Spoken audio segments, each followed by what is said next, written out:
we have a discussion on allowing food trucks to operate within the Minneapolis park system from Mr. Stenzel. Thank you, Chairborne, Commissioners. Tonight we'll talk about food trucks and the opportunities to bring food trucks into the parks. One of the 2012 board initiatives was to develop the opportunity for food trucks to operate in the Minneapolis parks. We've held a couple meetings, focus group meetings with the invited licensed vendors, food truck vendors from the city of Minneapolis. We also researched what the current city policy is on food trucks, as well as other cities and what other cities allow in their parks. Keep in mind this is a pilot program for 2012. We may be adjusted as we go.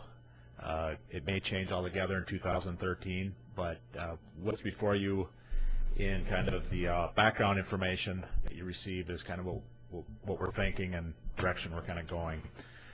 Only licensed food vendors with the city of Minneapolis would be allowed to vend. The reason for that is the city does a great job of certifying their food quality, food inspections, make sure they carry the insurance, that type of thing. Currently, 2 types of mobile vending take place in our parks. We have chef-driven, which was part of George's hot dog stand, and mobile ice cream carts, the little carts you see, they're probably here riding through the parks on little bicycles. And discussion with the food groups or the focus groups that we're looking to pilot, well, we came with the idea of doing a daily permit, kind of similar to what the city does on the city streets. And what they indicated to us is the event concept, and we did a little research on that as well and found that on the East Coast and the West Coast, some of the cities that are doing this are very popular in their parks or within their cities. And basically what that is you bring 20, 30 food trucks together, create an event around it. Costs and fees, we came up with 2 fees, a daily fee Monday through Friday of $35 per day, and then a weekend and holiday fee of $100. And where we came up with those fees was based pretty much off of what we're doing currently with the chef-driven group. We looked at their numbers, and on the average 15% during the week comes out to about $35, and on weekends about $100 is what the park board is currently taking with that. Again, we had to start someplace, so we started there. We plan on communicating a lot with the food truck vendors. We hope to utilize a reservation system as a way for them to apply and get these licenses fairly quick. And with that new reservation system, with our reservations, it gives us the capability to communicate with them via email. So our plan is to bring them back after the first month, call them all back in, kind of an open house style, and just see how it's going. And then as far as the event side, we haven't put that together yet. Again, we're just still researching. We think it's a real cool idea. Location-wise, we've kind of identified in your packet some areas that we thought that wouldn't interfere with other food amenities in our park system, maybe where we're lacking food amenities. Again, it's somewhat of a moving list. If we find an area that we think might work, we'll add it. If we think there's some areas if these areas that we've identified are not working, we'll hear that back from our food groups, and we will tweak it and take them off. Same with limiting the number of food trucks at particular parks. We kind of just assessed what we thought might work as a number. What we heard from the food truck folks is they like to partner up. They have options of 3 or 4 together. It's not a cutthroat business by any means. They find that if they can get a couple together, it works better than just singly trying to go out and vend a particular area. With that, I'll open it up to any questions. Stenzel, Vice President Walensky. Thank you, Chair Bourne. Shane and I have talked about this a little bit, but one of the questions that I didn't get answered is when you're on a site, like say Father Hennepin Bluff Park, which is on Main Street where all the street parking is metered, where exactly do the trucks park? Because there isn't any parking that isn't metered down there. Correct. The Father Hennepin Bluffs Park location, we talked about actually allowing them in the park, something like similar to what we do with Chef Driven. Part of the reason we're thinking that is with the concerts that take place at that park, offering an opportunity for them to, people that attend the concert have a bite to eat. What we would do is do like we normally do with all of our other vendors that come in the park for events, require them to put plywood or something down underneath their tires to displace the weight at that location. Otherwise, they'd have to contact the city because the meters are the city meters at that location. Okay, and in that same vein, they're down there at Father Hennepin. We're talking about one specific area in Father Hennepin. They're not going to be driving up and down. I mean, that's a big park. No. Okay. Park and stop and park. And that, again, that's an area that we haven't identified the exact location on yet within that park, but it'll be someplace close to the bandstand area. Okay. And I understand they have an agreement with the city with DID to clean up kind of after them, trash-wise. Is this going to put a lot more pressure on our staff, park maintenance staff for cleanup? Again, we're going to monitor that. That is a concern. I did talk with most of the current licensed vendors with the city about the trash aspect of it, and what I've understood is from them is most of them are very green conscious about how they vend, where they vend, what the packaging that the food is coming in.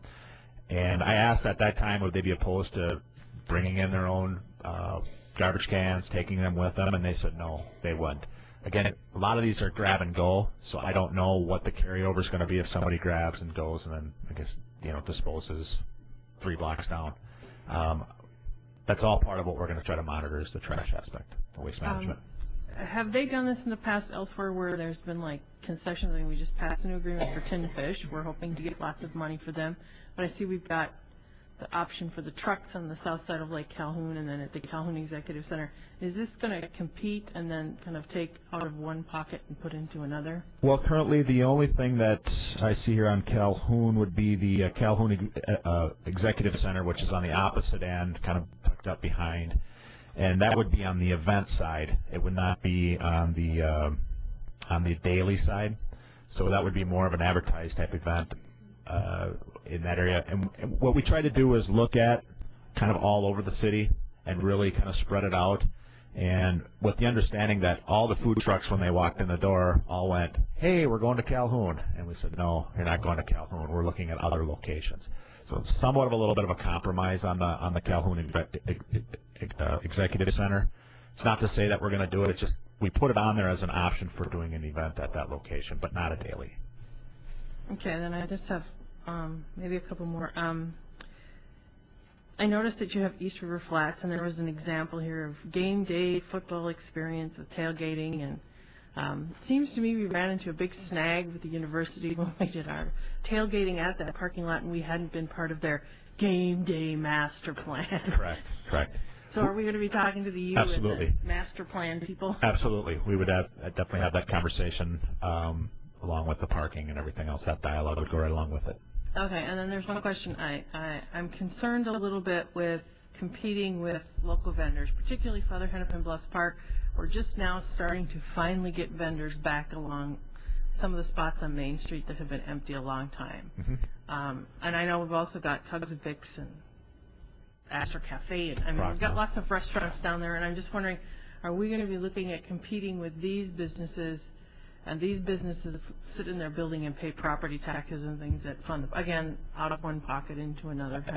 Yeah, and I can address it. I actually had a conversation with the manager, owner of Procna's and Tugs, and they're very excited about it. Of course, they don't want it right outside their front door, but when I try to explain the kind of the area we're looking at, which is down further, their feeling is that the more people they can bring down to the riverfront, the better off we all are. So. Okay, those are my questions. I leave anybody for anybody else? Thank you, Vice President Walensky. President Irwin. Thank you, Chair Bourne. I'm a huge supporter of this. I'm glad this is coming up. I think this is a great opportunity for us, especially in providing food in places of the city where we don't have a structure. I mean, if you go to Northeast and North, we don't have many food opportunities for people. So I'm glad this is moving ahead. To address Commissioner Walensky's concerns, I talked to Wild Roast and asked them what they thought about food trucks maybe being over on the west side of the Stone Arch Bridge or over Father Hennepin.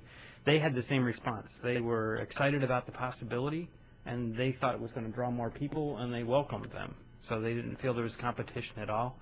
And the same thing on South Calhoun. South Calhoun's not on your list. I would add it to the list. I had a discussion with Tin Fish a month ago whether they, felt that it was competition, and they said exactly the same thing. They thought that people would come and eat there that want a different eating experience, and it would just draw more people to the lake. And so they welcomed it and were happy about it, and they talked about maybe even having a truck themselves at some point.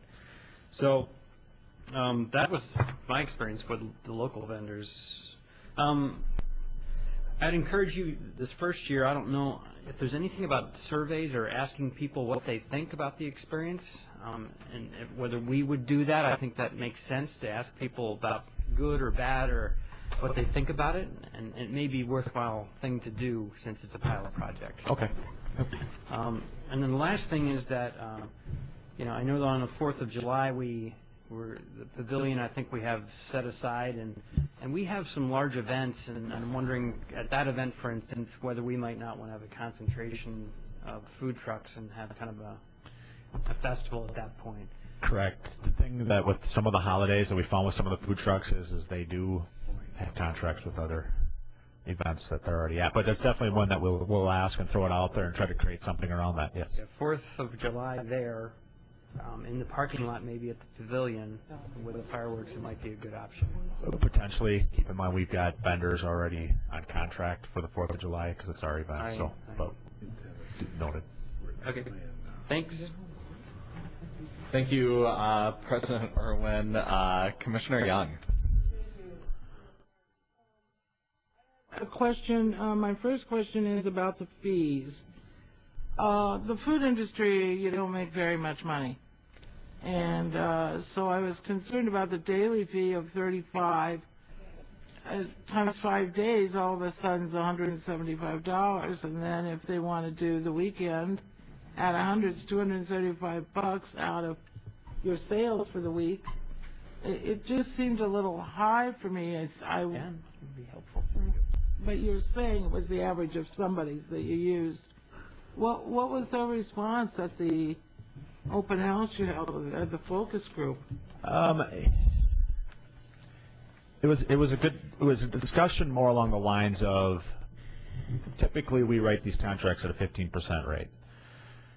How do we administer that 15% rate with all these trucks coming in and trying to collect with them daily and try to have them keep it separate? So they were actually more in favor of just buying a daily permit versus having to turn in receipts and no, I wasn't thinking of that as much. So we started someplace. We had to start someplace, and again, we asked them. Our idea is to do this for the month of May, or at least start it in the month of May, and bring them right back in the 1st of June and say, is this working or isn't? We'll be able to gauge by the number of daily permits that we're selling whether this is working or not, if it's too high or too low. The interesting thing is they're willing to work with us, and they're willing to express what they think as far as certain areas are working, certain areas aren't. They they'll be willing to tell us. So when we kind of propose the 15% based off of that, ideally they'd like to pay nothing, but we also I don't get that. So that's where we came up with it. We just didn't make up numbers. If you might for June, then after you evaluate it, might go to a weekly permit or a 3-month permit or something. We may tier it even more. Average of that amount. Yep. We might find areas aren't working. Maybe we want to encourage more people to go there. We might drop it down to $10. We might find that areas that are really working. We might up it to $50. Right. The idea is to have open communication with them and kind of look and see what parts of the city we're covering and make sure we're getting it covered. Okay, so aside from the conversation of Fine and Miller down there that I can hear, what about them having generators? I asked that question. I know we had a brief conversation about that. Part of their generators or how they are equipped differs for each particular vehicle and what they're doing. And again, a lot of it comes back to the city requirement, city inspection of their vehicle and what they're running. A lot of them run off propane. They don't even have generators. Electric, if they do, it runs off their motor. It's not a separate generator. Like I said, everyone seemed like they had a different answer for it. So I'm concerned about the noise, both noise and the air pollution of the fumes from whatever they're burning. yeah. So those are, I mean, I'm not stopping the process here of happening, but I think if we're talking green, they're going to have to think of something else. Right, and most of them are really trying to be green as possible and talking with them. That was one of the questions I asked is the vessel that you're selling your food, is it biodegradable? Is it compostable? Is it recyclable? What is it? Most of them shoot for some sort of either recyclable or compostable product that they handed out with the vessel they handed out at. They said there are certain pre-packaged, like for example, potato chips in a Mylar bag. You can't get away from it. Right. No, I'm back to the generators. No, I'm talking about how they get their electricity. So, along the same lines, they very cautious about what it is, what kind of generator, that type of thing. I know, for example, Chef Driven at Calhoun, one of theirs has a generator, and you wouldn't even know it's on. It just barely hums. Okay. So, Thank you. Thank you, Commissioner Young. Commissioner Olson. Thank you, Mr. Chair. Shane, nice work. I guess, let's see, Weber Park. there, I got you. Well, when we had the design charrette on Weber Park, we talked about the option rather than doing a traditional concession, which just didn't make sense there. We were going to put in a couple of hookups for mobile vending, and we were thinking 2 trucks during the regular times would be, so people would have some kind of variety. And I think Commissioner Walensky and President Irwin both were there for that discussion. Am I recalling that correctly, colleagues? Well, but 2 hookups for trucks. 8 seems like a lot. If that's for events, Yes, that includes events. then I'm fine. Yeah. But okay, so we're not going to be every day having 8 trucks going there, and No, we just included I included the 8 on the thinking that's events. the cap. Yeah, because for an event. I don't think we could do 15 or 20 food trucks for an event, but 8 would be. No, I don't think we could either. It's not that big of a park. Right. It's limited space. Okay, so I'm fine with that. That's great. I like the daily permit fee, and I'll tell you why. And it's not too much. $35 is very reasonable. I think the kind of the top end on the food trucks, well, I shouldn't say top end, but probably pretty close to the average is $50,000 to $60,000 to outfit one of those trucks or get those trucks. So that's your upfront investment in that business, which isn't bad.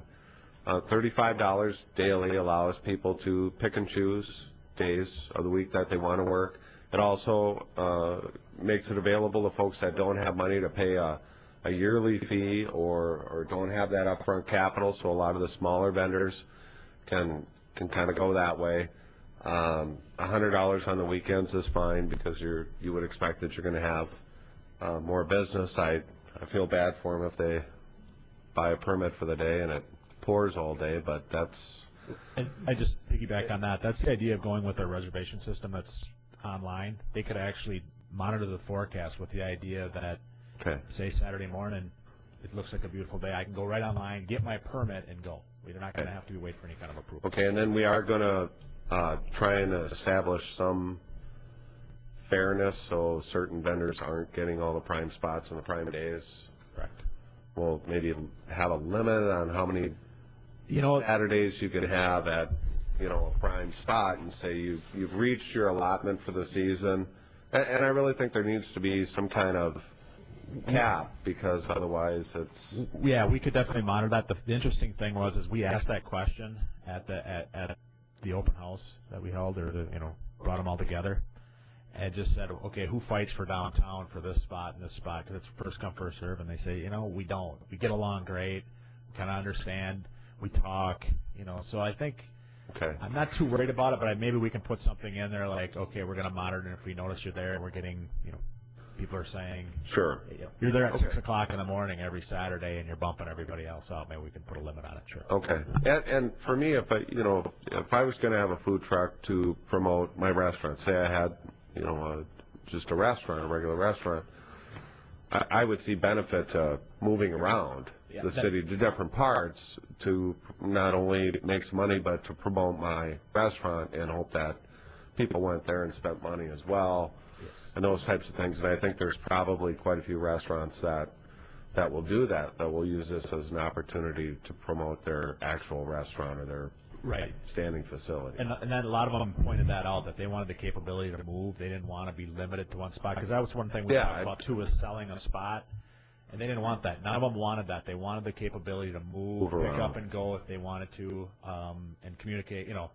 And they're, like I said, they're really good at, if somebody's offering something similar with the same product, they're like, why would I park next to it? I'm going to move on and try to find someplace else. Okay, good. And I want to thank you for taking the time and doing the research and bringing vendors in, that are in the business to kind of get a clear understanding of what they're trying to do and how we can work with them and what works best. So nice job on that. Thank you for taking the initiative to do that.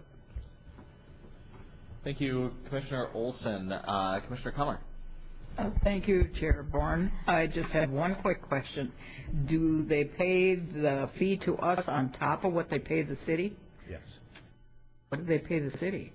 I believe it's an annual fee of $1,000, and then they have certain areas that are marked on a map, like downtown, where then they have to buy the meter. They have to pay for the meter for the time they're there. So that is an annual fee and a daily rate. A lot of them pay a daily rate. We don't ever charge them a percentage of sales. The city does not. We do. We don't charge. I'm sorry. We do not. Our fee is based off of that, but we do not charge a percentage of sales. This is the fee. Okay, so the $100 for the entire weekend or per day? Per day. Okay. So you're assuming what percentage of that, or what is that a percentage of? 3,000, 10%, 3,000, something like that? 15%. Okay, so. whatever. Thanks. Thank you, Commissioner Kummer. President Irwin. Just real quick, just in response to Commissioner Olson, they really do like traveling around the city, and then they use that in their advertising because they Twitter these followings of people that will go to the different parts of the city to go to that specific truck. So it's actually a great opportunity to get people into parks that they normally wouldn't get into, and see the park system. So it's a different culture. It's going to be, I think, pretty good for us. Yeah. I agree. I'll just throw out there too. You have the list in front of you, and if there's something in your district that we may have missed, by all means, let us know. If there's an opportunity, we'll put it on there. Thank you, President Irwin. Commissioner Walensky. Just one last thing. Thank you, Chair Bourne. Could you just take BF Boom right off of that list for this year, since we're going to have construction there? And Boom. BF Nelson and Boom Island. Okay. Yeah. Thank you. Thank you, Commissioner Walensky.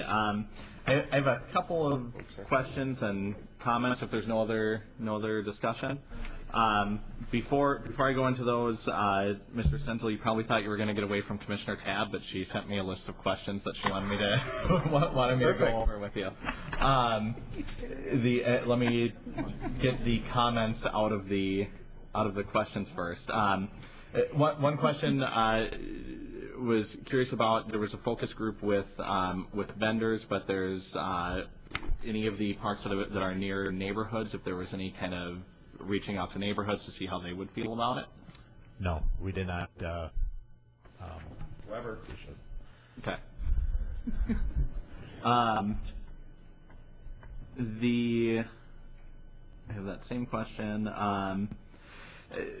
Where parks where there's a picnic, how are we, if somebody rents a spot out for a picnic and it's near an event where we're having, are we notifying permit holders that have a picnic permit? Oh yeah, for the example, like for an event like at Boom Island, right, taken off.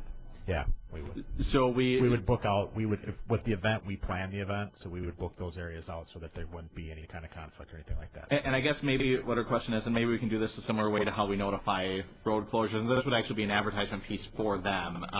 Is if we could put it on our website that this is where our food trucks are in the Minneapolis park system this day and this weekend. Absolutely, on the event side, yes. I mean, okay. The structure on the event side, like I said, will not be a daily fee or anything like that. That will be structured completely different. Okay. All right. Now where do my questions then? So I have two suggestions for event locations. There's two uptown events that are pretty popular. That again, this transfers over to neighborhood parks, though, so you might want to check. But it's the Pizza Luce Block Party. It's right down, I think, Lyndale Avenue, and I think it's very close to Painter Park, and that might be a good event to open up on that day, since there's a giant event there anyway. And then the Minneapolis Open Streets events. I think that would be a fantastic spot for, I think, Bryant Square and again Painter Park are in that area. So again, both there's thousands of people already out, and that might be a good location. But we want to check with the neighborhood association first. I can't imagine that there would be an issue. Are we allowing? I think the permit fee is the same from the city, but there's a difference between carts and trucks. I actually know quite a few vendors that have smaller carts. Are we allowing access to those in the program too? Or? At this time, no. It'd be just limited to food trucks. Okay. For parking lots. Yep. And was there a thought process behind that? Are you opposed to opening it up if you just have a mobile vendor license that you can participate in the program? The trucks are licensed differently with the city. I thought they were the same. Okay. There is a different type of inspection that goes with the trucks versus somebody, say, from Joe's vending that has a trailer and just drives it over and pulls a permit and does various events. Does not get inspected. That's a different type of permit. So no, we did not include those. We only did the ones that are licensed, inspected, that type of thing. So, okay. I think we're saying the same thing, but there's a license and inspection process for smaller carts. I'm thinking there's smaller carts right next to trucks in downtown Minneapolis, and I thought it was through the same process, but we can check into that. I didn't. Okay, check into that one. You did the research, I didn't. Yep. So, then the couple of comments that I have too is if we're looking at, I agree with Commissioner Olson that the event fee is actually pretty reasonable. And then going down to the modest end, actually, because there's a benefit to a daily fee where you get to kind of cherry pick your days, and so I don't know if a 15% is fair, realizing that. So I'd encourage you to look at that.